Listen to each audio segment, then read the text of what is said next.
और अब शुरू होने जा रहा है देश का सबसे बड़ा मुकदमा, आपकी अदालत। आपकी अदालत में आज हम मुकदमा चलाएंगे फॉर्मर क्रिकेट स्टार कपिल देव पर।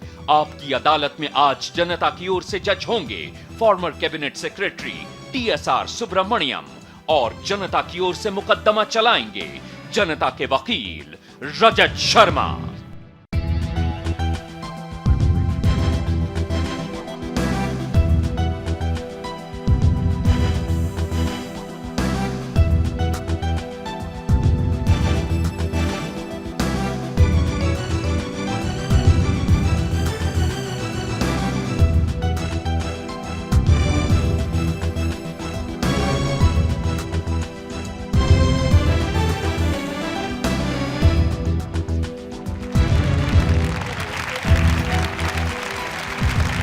नमस्कार, आपकी अदालत में आपका स्वागत है। आपकी अदालत में आज हम एक ऐसे व्यक्ति को पेश कर रहे हैं जो क्रिकेट के मैदान में जब जब उतरा उसने धमाका मचा दिया।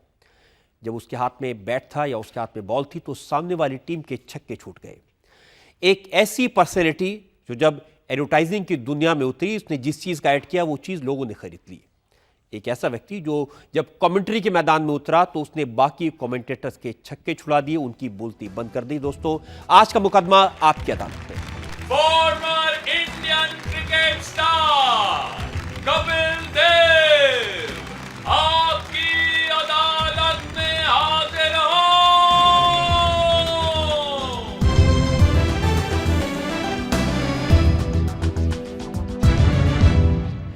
इससे पहले कि कपिल देव पर आज का मुकदमा शुरू करें, आज के जज TSR सुब्रमण्यम की इजाजत चाहेंगे आज की कार्रवाई शुरू करने के लिए। कार्रवाई शुरू हो। और इससे पहले कि इल्जामात और सवालात का सिलसिला शुरू हो, एक नजर डालेंगे उस बैकग्राउंड पर जिसमें आज कपिल देव पर जनता की तरफ से मुकदमा चलाया जा रहा है। आजकल क्रिकेट की दुनिया में धमाकों की धूम है। अजहरुद्दीन के लिए दिवाली और ईद एक साथ आई। शोएब अख्तर क्लीन बोल्ड हो गए। ग्रेग चैपल के एक्सपेरिमेंट फेल हो गए। सचिन तेंदुलकर ने धमाकेदार वापसी की। इन सवालों पर कमेंट करने के लिए कपिल देव से बेहतर और कौन हो सकता है। कपिल देव को ग्रेटेस्ट ऑलराउंडर कहिए, कपिल को वर्ल्ड कप जिताने वाला चैंपियन कहिए, 20th सेंचुरी का बेस्ट इंडियन क्रिकेटर कहिए, लेकिन कहना पड़ेगा कपिल दा जवाब नहीं। कपिल को जाना जाता है उनके बेबाक कमेंट्स के लिए। आज की क्रिकेट पर हर सवाल का जवाब देने के लिए कपिल देव से बेहतर कोई नहीं। तो मुकदमा शुरू होता है। आपकी अदालत में पहला इल्जाम कपिल देव पर। आपकी अदालत में कपिल देव पर इल्जाम है कि ये सिर्फ अपने बारे में सोचते हैं। कपिल जो क्रिकेट के स्टार्स हैं उनकी अगर बात करें, और खास तौर से आज अजहरुद्दीन की बात हम करना चाहते हैं। मैच फिक्सिंग में आपका भी नाम आया था, अजहर का नाम आया था, अजय जडेजा का नाम आया था। आपको CBI से क्लीन चिट मिल गई, क्रिकेट बोर्ड से क्लीन चिट मिल गई, लेकिन अजहरुद्दीन को आप बीच मैदान में छोड़कर किनारे हो गए। सबसे ज़्यादा है कि हर प्लेयर को अपने बारे में पता होना चाहिए और सामने चिल्ला के बोलना चाहिए, या जैसे अगर गलती हुई है तो मानना चाहिए गलती हुई है। और मुझे ये लगता था कि मुझे इतना मालूम था कि अजहर ने जो हिंदुस्तान के लिए किया है वो किसी और प्लेयर ने नहीं किया। जिसके ऊपर दोष था वो हम सिर्फ अनुमान लगा सकते थे, सोच सकते थे, लोग उंगलियां उठा रहे थे, पर हमें किसी चीज़ की गारंटी नहीं थी। तो मैं इसलिए उनके साथ था कि जब तक प्रूव नहीं हो उनको फांसी लगाने का किसी को हक नहीं है। और कपिल, आज क्रिकेट कंट्रोल बोर्ड के उस वक्त के ऑफिशियल जयवंत लेले का स्टेटमेंट हमने देखा। उन्होंने कहा कि अजहर के साथ ज्यादती हुई, उन्होंने कहा कि अजहर ने कोई कसूर नहीं किया था, उन्होंने कहा कि अजहर पर लाइफ बैन लगाना गलत था। मुझे हंसी भी आ रही है और गुस्सा भी आ रहा है कि एक आदमी की ज़िंदगी ख़राब हो जाए और आज आप एक शब्द बोल देते आराम से कि शायद उसकी इतनी गलती नहीं थी। उन्होंने कहा उनको सज़ा ज़्यादा मिली। उन्होंने कहा कि सिर्फ उन्होंने फ़ोन पर बात की थी बुकी से, वो कोई अपराध नहीं था। उन्होंने कहा अजहर ने कोई पैसे नहीं लिए। आज इतने साल बाद सारी की सारी बातें अजहरुद्दीन के बारे में कही जा रही हैं। चलो, हम तो कहेंगे कि अजहरुद्दीन ने जितना देश की सेवा की है, आज वो थोड़ा सुकून से सो सकेगा, थोड़ा शांति से सो सकेगा, क्योंकि यही चीज़ें होती है जो एक प्लेयर को डिफरेंट कैरेक्टर बनाती। लेकिन जिन लोगों ने पहले इल्ज़ाम लगाया था, सज़ा दी थी, आज वो दूसरी बात कर रहे हैं, उनको क्या कहेंगे आप? क्या कहूँगा, वो अपनी जाके शक्ल शीशे में देखें और बोले कि क्या गलती की है हमने, और क्या कह सकते हैं। अब अजहरुद्दीन को आप क्या सलाह देंगे जब बीसीसीआई उनको सम्मान करना चाहती है? बीसीसीआई के फॉर्मर ऑफिशियल कहते हैं कि आपने कुछ नहीं किया था, गलत सज़ा दी थी। देखो, बड़ा एज ए क्रिकेटर के नाते बड़ा खुश हूँ कि ऐसा कुछ देखने को या सुनने को मिला है। अब यही कह सकते हैं कि माफ़ कर दो उनको, और क्या हो सकता है। जिन्होंने दोष लगाया है, अगर वो कहते हैं कि ज़्यादा बड़ा दोष है तो उनको छोड़ दिया जाए। एक बड़ा प्लेयर यही कर सकता है। कपिल, बहुत सारे इल्ज़ामात हैं इन क्रिकेटर्स की तरफ से जो ये कहते हैं कि कपिल ने हमारा साथ नहीं दिया, अजहर की तरफ से, अजय की तरफ से, जिनको लगता था कि कपिल पाजी उनके साथ खड़े होंगे। बहुत आराम से बोल दिया कि हमने अजहरुद्दीन का साथ नहीं दिया या अजय जडेजा का साथ नहीं दिया।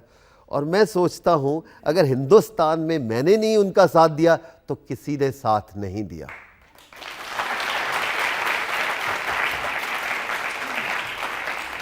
और अगर वो दोनों ये कहते हैं तो मुझे आज अपने आप पे बड़ी शर्म आ रही है। नहीं, मैं आपको ये ज़रूर कह दूं कि ये ना अजय जडेजा ने कहा ना अजहर ने कहा, और उन दोनों ने तो आपकी बहुत तारीफ़ की है। आज भी अजहर से हमने बात की है, अजहर ने कहा कि कपिल ने मेरा ज़रूर साथ दिया, लेकिन इम्प्रेशन ये हुआ कि वो फंसे रह गए और आप बाहर निकल गए। द ओनली थिंग इज़ कि उन्होंने अपनी लड़ाई खुद लड़नी है। हर इंसान ने अपनी लड़ाई लड़नी है। अगर हुआ है तो आप सामने आना ही पड़ेगा। अगर मेरे को लगा कि मेरे पे कोई इल्ज़ाम लगाता है, मैं एक हद तक दूसरों से उम्मीद कर सकता हूं कि मेरे पास आए, मेरे लिए बोले, बट कभी खुद भी खड़े होकर बोलना चाहिए और कहना चाहिए ये है। और अगर जब नहीं बोलोगे, चुप रहोगे, और मैं अजहर को बार बार यही कहता हूं, अजय को भी, अगर आपने गलती नहीं की तो फिर किससे डरना? भगवान से भी लड़ाई कर सकते हैं। जब चोरी नहीं की तो किसी से भी लड़ाई कर सकते हैं। ये मेरा मानना है, ये मेरा स्टाइल है, ये मेरी सोच है, और यही मैं कहने की कोशिश करता था। लेकिन अगर मेरी सोच किसी को पसंद नहीं है तो इसका मतलब ये नहीं कि मैंने साथ छोड़ दिया या उनको सलाह नहीं दी। यही सोच मैं पसंद नहीं है, उनका ये कहना है कि जितनी अच्छी तरह से कपिल देव बोल सकते हैं, जितनी जोर से कपिल देव बोल सकते हैं, अजहर कहते हैं मैं बोलने वाला आदमी नहीं, मुझे तो बोलना नहीं आता बिल्कुल भी। मेरे को भी ऐसे लोग कहा करते थे कि कपिल देव को बोलना नहीं आता। लेकिन जब आपके ऊपर इतना बड़ा इल्ज़ाम लगता है तो आवाज़ अंदर से निकलती है, कोई ज़रूरत नहीं पड़ती। वो शब्द, वो जो अल्फाज आते हैं वो अंदर से निकलते हैं, और वो बहुत ज़ोर से निकलते हैं अगर आप सच हैं। और मानता हूँ कि सब खिलाड़ी बात नहीं कर सकते, लेकिन अगर हम किसी के बारे में बात करेंगे, उनकी आवाज़ खुद की होनी बड़ी इम्पॉर्टेंट है। उनको ये लगता है कि जैसे हर्षल गिब्स हैं, उनको पुलिस ने बुलाया, उन्होंने माना कि हाँ मैं बुकीज से बात करता था, उन्होंने सारा का सारा इल्ज़ाम हैंसी क्रोने पर लगा दिया, लेकिन वहाँ किसी को इस तरह की सज़ा नहीं हुई, वो आज भी खेल रहे हैं। आई थिंक ये हमारी अपनी अपनी क्रिकेट बोर्ड के ऊपर है। हमारे क्रिकेट बोर्ड ने बोला कि आई थिंक उनको रिजल्ट मिलने से पहले मीडिया ने उनको दोषी बना दिया।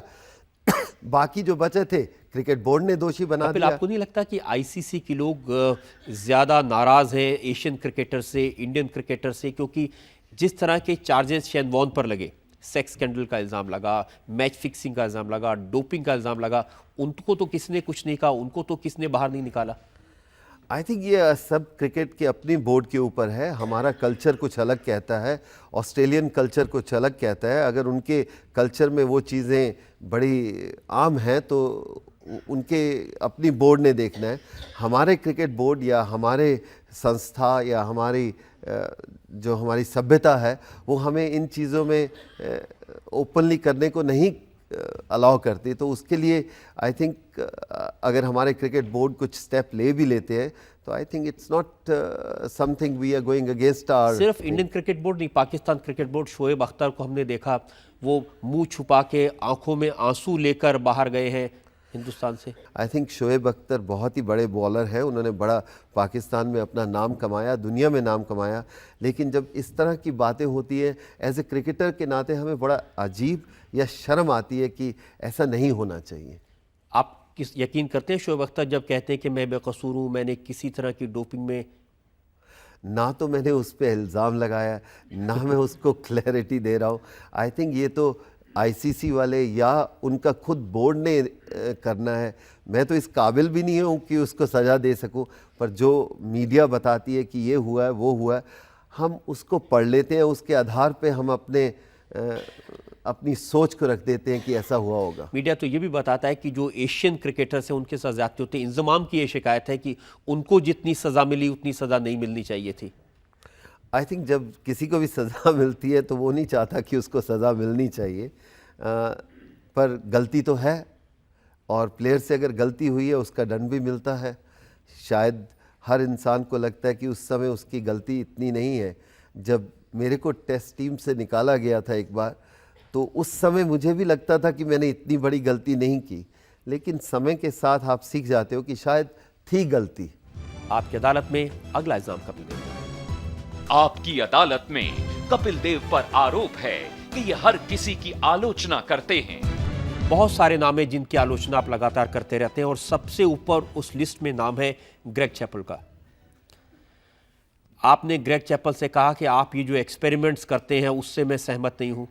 अगर ग्रेग चैपल हमारे देश की कोई भलाई कर रहे हैं तो हमें कोई एतराज़ नहीं है। हमें खुशी होनी चाहिए कि बाहर से लोग आए हैं, हमारे देश की सेवा कर रहे हैं, या हमारे देश को कोई अच्छी चीज़ें जा रही हैं।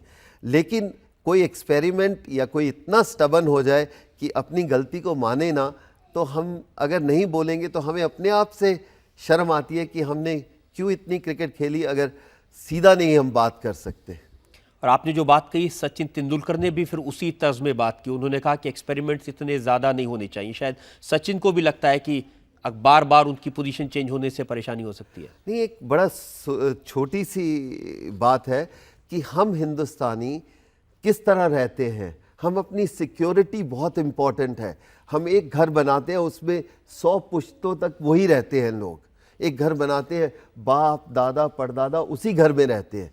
पर ऑस्ट्रेलियन अमेरिकन ये ऐसा नहीं रहते। वो अपने डिब्बा उठाते हैं, आज इस शहर में, दूसरे दिन डिब्बा उठाते हैं उस शहर में। उनका लाइफस्टाइल अलग है। अगर उनका लाइफस्टाइल आप हमारे क्रिकेट के या क्रिकेटर्स के ऊपर करो तो बहुत अजीब सा लगता है कि एक्सपेरिमेंट हमारी सभ्यता को सोच के करने चाहिए। कपिल, आप इनसिक्योरिटी कभी भी आपको ज़्यादा परफॉर्मेंस नहीं दे सकती। जब आदमी सिक्योर होता है, सॉलिड होता है, तो उसकी परफॉर्मेंस आती है। चाहे आज राहुल द्रविड़ हो, सबसे सॉलिड प्लेयर है, कल उसको बोल दिया जाए शायद आप टीम से बाहर निकल जाओगे अगर अच्छा नहीं खेलोगे, तो उनके खेलने में भी थोड़ा अंतर आ जाता है। सो हमारी सभ्यता, हमारी सोच और हमारे प्लेयरों को कॉन्फिडेंस की ज़रूरत है, हिलाने की ज़रूरत नहीं है। हिलाओगे तो और हिल जाएंगे। काफ़ी हिल गए हैं, बड़े बड़े खिलाड़ी हिले हुए हैं। तो क्या हम बेहतर कर रहे हैं क्या? अगर ग्रेग चैपल ने कुछ अच्छा किया है तो उसकी भी तारीफ है कि उसने सब प्लेयरों को एक समान किया है। उसकी साथ साथ ये भी है कि बहुत एक्सपेरिमेंट है। आई थिंक हम एक्सपेरिमेंट के काबिल अभी बने नहीं हैं। हमारा क्रिकेट वहाँ नहीं पहुंची कि इतने एक्सपेरिमेंट करो और अपनी टीम को हराते लेकिन वो अभी भी कहते हैं हम एक्सपेरिमेंट करते रहेंगे। अभी जो मैच हुआ उसमें फिर उन्होंने इरफान पठान को ओपनिंग के लिए भेजा। मैंने तो सोच ही लिया है पिछले 6 महीने से कि इरफान पठान नंबर 7 बैट्समैन नहीं है, वो तो नंबर 3 ही बैट्समैन है। अगर आप 25 मैच में से 15 या 18 बार नंबर 3 जा रहे हो तो ये सरप्राइज नहीं है, ये एक्सपेरिमेंट नहीं है। That is everyday story. So that is he is number 3 batsman we have. हम बाहर बैठे यही कह सकते हैं, या तो वो बहुत स्टबन है या कि शायद उनकी सोच हमारी सोच से बहुत ऊंची है, हम उतना नहीं सोच पा रहे। कपिल, आप इतने साफ साफ हमेशा बेबाकी से अपनी बात कहते हैं बिना डरे। एक इंप्रेशन लोगों के दिमाग में है कि ग्रेग चैपल इंडियन टीम के जो बड़े बड़े स्टार्स हैं, जो पावरफुल प्लेयर्स हैं, उनकी छुट्टी करना चाहते हैं। उन्होंने सौरव गांगुली की छुट्टी कर दी। वो सचिन तेंदुलकर को किनारे लगाना चाहते हैं। वो हरभजन को सबक सिखाना चाहते हैं। वो वीरेंद्र सहवाग को बाहर लटकाना चाहते हैं। आई थिंक सबक नहीं सिखाना, उनको इकट्ठा मिलके खेलना सिखाना है। आई थिंक किन शब्दों का आप किस समय प्रयोग करो, दैट्स थोड़ा सा उसमें अंतर है। क्या आप इनको एक संगठ करके आप इकट्ठे करके खिला सकते हैं, ज़्यादा वो इम्पॉर्टेंट है। कोई उनको हिला के बाहर निकालना वो उसका आंसर नहीं है। कि हम इन प्लेयरों से क्या बेस्ट परफॉर्मेंस ले सकते हैं, वो लेना चाहिए। कभी कभी आपकी बातें सुन के ऐसे लगता है कि आप इन प्लेयर्स को भड़का रहे हैं ग्रेग चैपल के खिलाफ। देखिए, आप मीडिया वाले हो, आप में बहुत ताकत है, हमारे शब्दों को तोड़ मोड़ के आप कैसे भी कह सकते हो। आपको तो हम रोक नहीं सकते। हमने जो कहा, जो हमने सोचा, हमने बोल दिया। अब उसका आप 3 मीनिंग निकालिए या 5 मीनिंग निकालिए, मैं वो सिर्फ आपके एक ऊपर है। मीनिंग निकालता हूं कपिल। राहुल द्रविड़ को जो आपने कहा, आपने राहुल द्रविड़ के लिए ये कहा कि अगर राहुल द्रविड़ को ग्रेग चैपल डोमिनेट कर रहे हैं, उन पर दबाव डाल के उनसे काम करा रहे हैं, तो ये राहुल द्रविड़ की गलती है। बिल्कुल वीकनेस है। Captain is the most important thing. अंदर फील्ड में कैप्टन है सब कुछ। आज अगर जीत होती है तो कैप्टन की वाह-वाह होती है, अगर टीम हारती है तो कैप्टन को गालियां मिलती हैं। और राहुल द्रविड़ से ज़्यादा इंपॉर्टेंट कौन होगा? अगर वो किसी से दब जाते हैं तो उनकी वीकनेस है, क्योंकि उनके ऊपर पूरा देश निर्भर है और उनकी सोच होनी चाहिए कि मेरी टीम के लिए क्या बेहतर है। अगर आप डिस्कशन करके कोई बेटरमेंट टीम में नहीं ला सकते, so you are a weak person. तो आप राहुल द्रविड़ को सलाह दे रहे हैं कि बगावत कर दो ग्रेग चैपल के नहीं, खिलाफ। कोई बगावत नहीं। आप जब भी किसी मुद्दे की बात करते हैं, वो बगावत नहीं है। How you can improve that. But अगर मैं अपने बाप के ऊपर कहता हूं कि मेरा डैड ने ये गलती की है, ये बगावत नहीं है। To get the best out of that, अगर मैं अपने कोच से बात करता हूं कि मेरा कोच आप गलत कह रहे हैं, मेरा टीचर गलत कह रहा है, पर जब आप डिस्कशन करते हैं तो रिजल्ट अच्छा आता है। डिस्कशन करने से कोई बगावत नहीं है। लेकिन जब बगावत तो होती है कि या आपकी सुनो या मेरी सुनो। नहीं, मिलजुल के आप काम करो और बेटरमेंट फॉर द कंट्री। सबसे बड़ी बात है, क्या आप कंट्री के हित में बात कर रहे हैं या आप अपनी पर्सनैलिटी को देखते हुए कंट्री भाड़ में जाए मुझे चिंता नहीं, मैं जो कहता हूं वही ठीक है। ऐसा नहीं है। आपके ठीक सोचने से ज्यादा कंट्री का ठीक होना इज ज्यादा important. That's called team spirit, that's called कि that's the way one should play. क्या इसका मतलब आप राहुल द्रविड़ को भी वीक कैप्टन, वो भी इल्ज़ाम आपका है क्या? यही आपका मत है? जहाँ पर उन्होंने स्टैंड लेना चाहिए वहाँ पर नहीं लेंगे और हमें एक से दो से ज़्यादा बार नज़र आएगी एक बात, तो हमें लगता है कि ये वीक कैप्टन है, ये स्ट्रॉन्ग नहीं है। अगर आप हर बार बोलोगे कि मैंने बात नहीं करनी, कोई और प्लेयर बात करे, कैप्टन का काम है बात करना और बताना क्यों किया ऐसा। अगर गलती हुई है तो मानने में क्या मुश्किल है। अगर नहीं गलती हुई, हमने सोचा, टीम ने ये डिसीजन लिया and we stuck by that, हमारी गलती है, हम लेने के लिए तैयार हैं। लेकिन आप बात नहीं करेंगे, बताएंगे नहीं कि क्या हुआ है, तो आदमी को लगता है कि क्यों नहीं बता रहे, थोड़ा वीकनेस उनकी नज़र आनी शुरू हो जाती है। जब मैच हारती है इंडियन टीम तो आपका हमला कोच पर होता है, ग्रेग चैपल पर होता है। अगर आप मीडिया विद इन 1 महीने के अंदर एक मैच जीता और ग्रेग चैपल को आप 7वें आसमान पे बिठा दो और प्लेयर को नहीं पूछो, तो उसी बात जब हारता है तो आप प्लेयरों को कहते हैं कि आपकी हार हो गई। ये कैसे हो सकता है? या तो इज्जत और मान दोनों को एक ही रास्ते में दो और जब गालियां दो तो एक ही रास्ते में दो। जीतो तो ग्रेग चैपल ने किया है, हारो तो प्लेयरों की गलती है। ऐसे कैसे हो सकता है? शायद डर इस बात का है कि प्लेयर्स के दिल में ये इंप्रेशन है कि सौरव गांगुली इसलिए बाहर हो गए क्योंकि उनकी कोच ग्रेग चैपल से नहीं बनी। उसके लिए ग्रेग चैपल को क्यों? जो 5 नेशनल सेलेक्टर है उनका कोई दोष नहीं। एक ग्रेग चैपल को आप कह रहे हो, ये ग्रेग चैपल ने नहीं चाहा कि वो बाहर हो जाए, उसने अपनी सलाह दी होगी कि I don't think so he deserve in the team.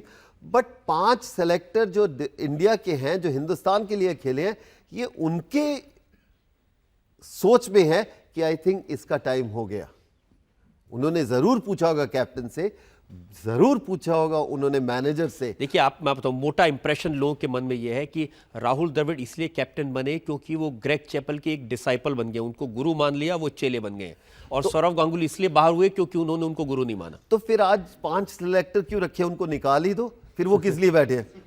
भाई 5 सिलेक्टर, वो उनका काम है, उनका काम है कैप्टन को पिक करना, उनका काम है पूरी टीम को पिक करना। और आप क्रेडिट देते हो कि ग्रेग चैपल टीम बनाता है, ये कैसे ले सकता हूं मैं? क्रिकेट खेला हूं, 15 साल हिंदुस्तान के लिए खेला हूं। सेलेक्टर्स पिक द टीम, ये उनके हाथ में है। उसके बाद दे पिक द 11 ऑल्सो।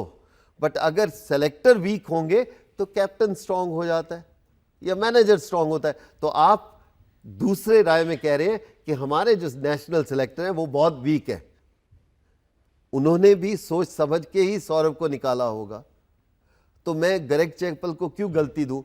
अगर तारीफ करूंगा तो मैं अपने सेलेक्टर्स की करूंगा, अगर गलती करूंगा तो अपने सेलेक्टर्स को बोलूंगा कि उन्होंने सोचा कि टाइम आ गया। अगर आप सेलेक्टर होते, मैं नहीं हूं, अगर मैं नहीं हूं। क्या आप राहुल द्रविड़ को कैप्टन बनाते? मैं नहीं हूं। जिस चीज पे मैं नहीं हूं उसका मैं बात नहीं कर सकता। अगर मैं प्राइम मिनिस्टर होता तो क्या करता? जब नहीं हूं तो क्या फायदा उस चीज का बात करने का। अब प्राइम मिनिस्टर होते तो ग्रेग चैपल को बाहर भेज देते। भाई नहीं हूं। अगर मैं बोर्ड प्रेसिडेंट होता तो क्या करता? होता तो मैं बताता, प्राइम मिनिस्टर होता तो बनाता। जब मैं हूं नहीं तो इस तरह के ख्वाबों की दुनिया में रहने का शौक नहीं है मुझे। आपकी अदालत में अगला इल्जाम कपिल देव पर। आपकी अदालत में कपिल देव पर इल्जाम है कि ये हर मामले में अपनी टांग अड़ाते हैं। कपिल, सचिन तेंदुलकर का मैं उदाहरण देता हूं। कुछ दिन पहले आपने, जब सचिन को चोट लगी हुई थी, वो बाहर बैठे हुए थे फील्ड के, तो आपने कहा था कि अब हो गया सचिन, अब जरा रिटायर हो जाओ। ऐसा नहीं मैंने बोला। आई थिंक वही है कि इंसान क्या कहता है और आगे वाला क्या सोचता है, क्या लिखता है और आप क्या सोचते हो। देखिए, मेरे पास में आपका ये 21 जून 2005 का चंडीगढ़ में दिया गया बयान है। इसमें लिखा है कि कपिल ने रोटरी क्लब के कार्यक्रम के मौके पर पत्रकारों से बातचीत में कहा, सचिन अब 32 बरस का हो गया है, उसका बेस्ट फॉर्म बीत चुका है। बिल्कुल सही कि वो 18 साल के नहीं हैं, वो आज 33 साल के हो गए हैं। और 18 साल के लड़के में और 33 साल के लड़के में बहुत फर्क होता है। The best is gone. जितना उसने देश के लिए सेवा की है वो हमारे किसी क्रिकेटर ने नहीं की। बट सबको एक दिन जाना है। जिस दिन ये जाए हम बहुत इज्जत से इसको भेजना चाहते हैं। ये मैंने कहा था, जिस दिन ये रिटायरमेंट ले हम भी इसको बड़ी इज्जत और मान से इसको भेजें। बट लिखने वाला कहता है कि कपिल देव ने बोला रिटायर कर दो। मैं कौन होता हूं? मेरे से तो ये है कि जिस दिन ये जाए ऐसे प्लेयर को हमें इज्जत से भेजना चाहिए। जिस दिन सौरभ गंगुली छोड़ना चाहे हमें उसकी अच्छी परफॉर्मेंस याद करनी चाहिए और कहना चाहिए कि इसने हिंदुस्तान की बहुत सेवा की है। लेकिन सचिन के बारे में जिस वक्त आपने कहा, उसके बाद जब सचिन आए और सचिन का बल्ला चला तो ऐसा चला कि आप फिर कुछ बोल नहीं सके। मेरे को बोलने की क्या जरूरत है?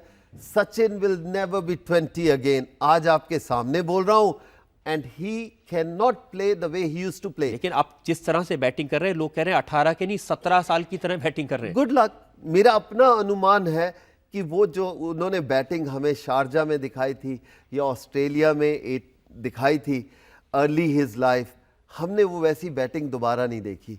ही is very matured but he is not the Sachin we used to expect. हम अभी भी मानते हैं कि उस जितना टैलेंटेड प्लेयर नहीं आया, बट हर प्लेयर का एक दिन आना है और उसने जाना है। अगर हम कहें कि सचिन 50 साल तक ऐसा खेल सकता है, नहीं, वो उसको अपने आप को मैच्योर करके सोच समझ के और अच्छा खेल सकता है। बट वैसी क्रिकेट दोबारा उसका खेलना मुझे नहीं लगता। लेकिन अब जिस तरह से सचिन खेल रहे हैं, जिस तरह से उन्होंने पिछली 3-4 इनिंग्स खेली है, जिस तरह से सेंचुरीज उन्होंने बनाई है, उसको देखकर आपको नहीं लगता कि सचिन एक नए अवतार में वापस आ गए मैदान में? देखिए, आप एक 100 के ऊपर या एक 50 के ऊपर बात कर सकते हैं। मैं पिछले 2 साल के ऊपर बात करता हूं कि 2 साल में जैसे वीरेंद्र सहवाग शुरू में आया, उसने खेला, उसके बाद उसका लीन पीरियड आया। ये नहीं कि सचिन की एबिलिटी कम है या टैलेंट कम है, but he is not young man any मोर।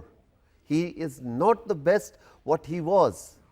कि सचिन तेंदुलकर जैसा प्लेयर सिंगल हैंडेडली जो मैच जिताने वाला था, he become a mature back seat player. Let youngster win the matches.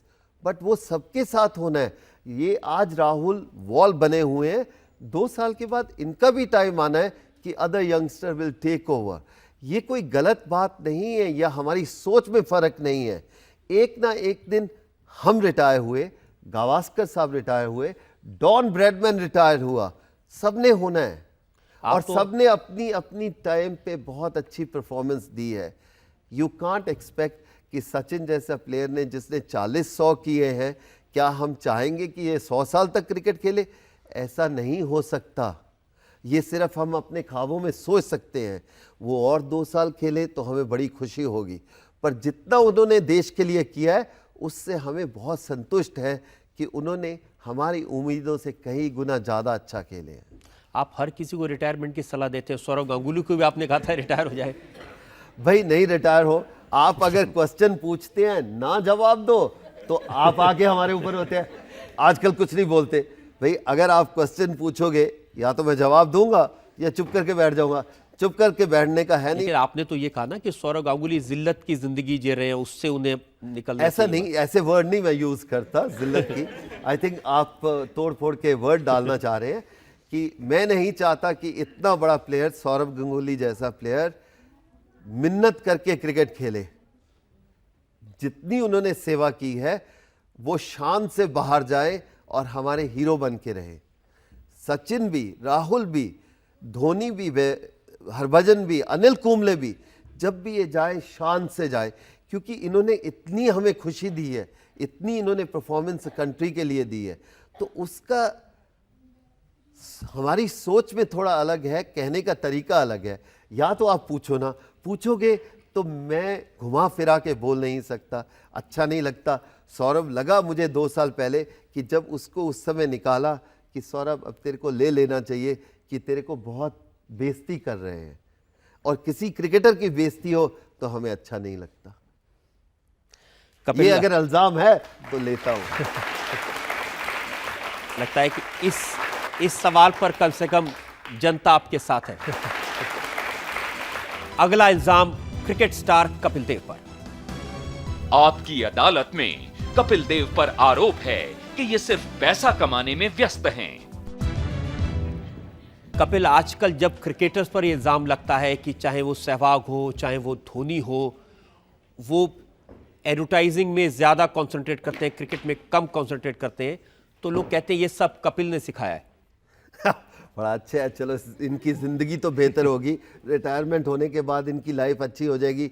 बहुत से ऐसे क्रिकेटर देखे हैं जो हमारे से 1 जनरेशन पहले या 2 जनरेशन पहले थे, उनको चाय पीने के लिए भी पैसे नहीं, और अगर मैं इनको सिखाऊं, आई थिंक ये मेरे से 100 गुना ज़्यादा इंटेलिजेंट है।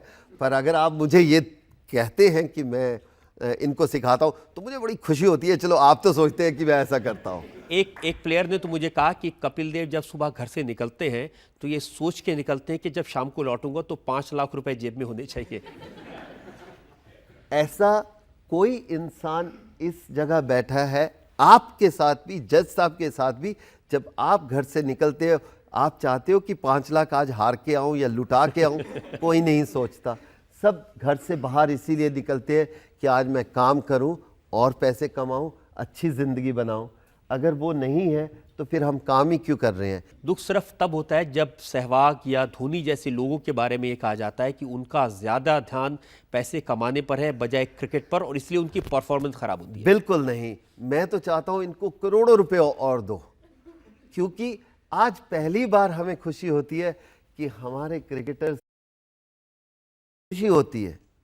और जो इंसान इनके ऊपर उंगलियां उठाते हैं उनसे पूछो, शायद अगर उनका छोटा भाई खेल रहा होता, क्या ये वही बात कर सकते जो अब सहवाग या सचिन या किसी के ऊपर बोल सकते हैं? क्या इनका बेटा अगर क्रिकेट खेल रहा होता, क्या ये ऐसे सोचते नहीं फ्री खेल ले, बिना पैसे लिए खेल ले? नहीं, फिर तो और मांगते। जब अपने ऊपर पड़ती है तो कुछ नहीं, जब अपने ऊपर नहीं पड़ती तो उंगली आराम से उठा देते हैं। अगर वो एडवर्टाइजमेंट करते हैं, उनकी ज़िंदगी 10 साल की है, 12 साल की है, 15 साल की है, ना तो वो नौकरी करते हैं, ना उनके पास कोई और जॉब है, सिर्फ क्रिकेट खेलते हैं और एडवर्टाइजमेंट करते हैं। अगर आज से 20 साल पहले के क्रिकेटर देखो, या तो वो रेलवे में करते थे या बैंक में करते थे या किसी और ऑर्गेनाइजेशन में काम करते थे, तो वो भी पैसे कमाते थे। आज इनके पास जॉब नहीं है, 15 साल में इन्होंने 75 साल की ज़िंदगी काटनी है, तो अगर वो कमाते हैं तो हमें क्या दुख है? अगर हमारे हीरो के पास पैसे नहीं होंगे तो हमें दुख होगा। हमें तो खुशी है और इनको मिलना चाहिए। उनकी परफॉर्मेंस और उनके पैसे के ऊपर दोनों इकट्ठी नहीं लड़ाई होनी चाहिए। वो अपनी किस्मत लेके आए हैं, अगर ज़्यादा बनते हैं तो उनकी किस्मत। अगर किसी को तकलीफ़ है तो जाके एडवर्टाइजमेंट वालों को बोलो मत दो भाई उनको, हमें क्या तकलीफ़, हमारे उनके पास 2 पैसे होंगे, कभी साले चाय पिला देंगे हमें।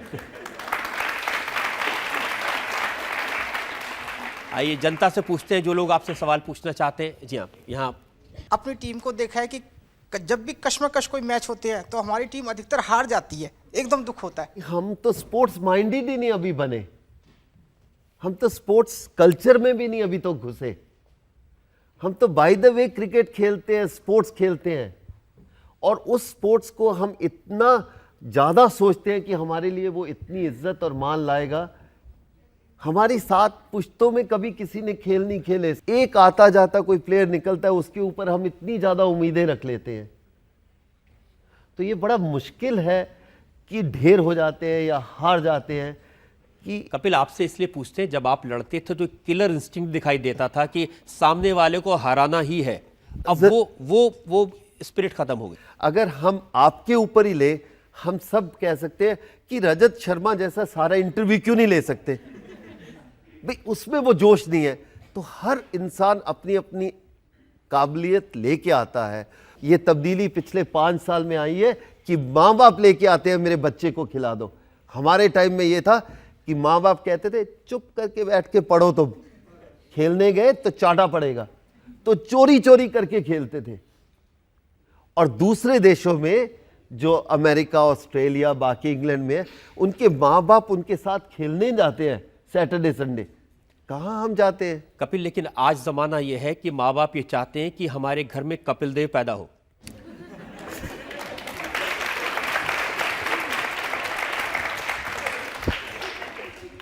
मैं कोई भाषण नहीं देना चाहता, मैं कुछ नहीं कहना चाहता।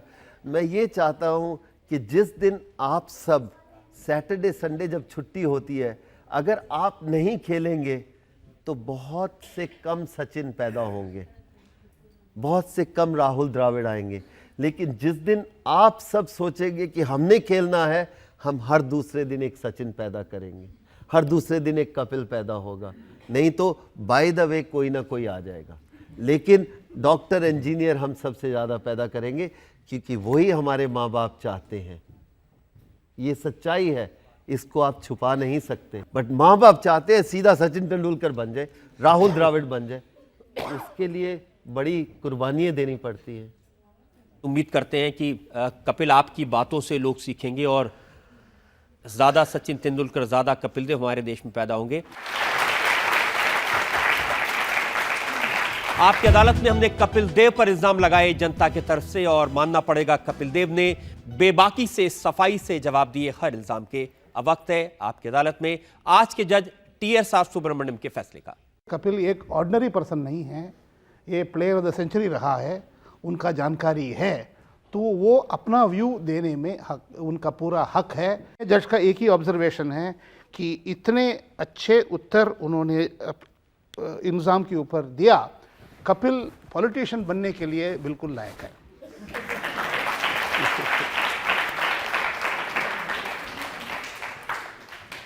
कपिल देव हमेशा से जनता के चहेते प्लेयर रहे हैं, जब वो क्रिकेट के मैदान में थे तब भी, और जब क्रिकेट के मैदान में नहीं है तो भी।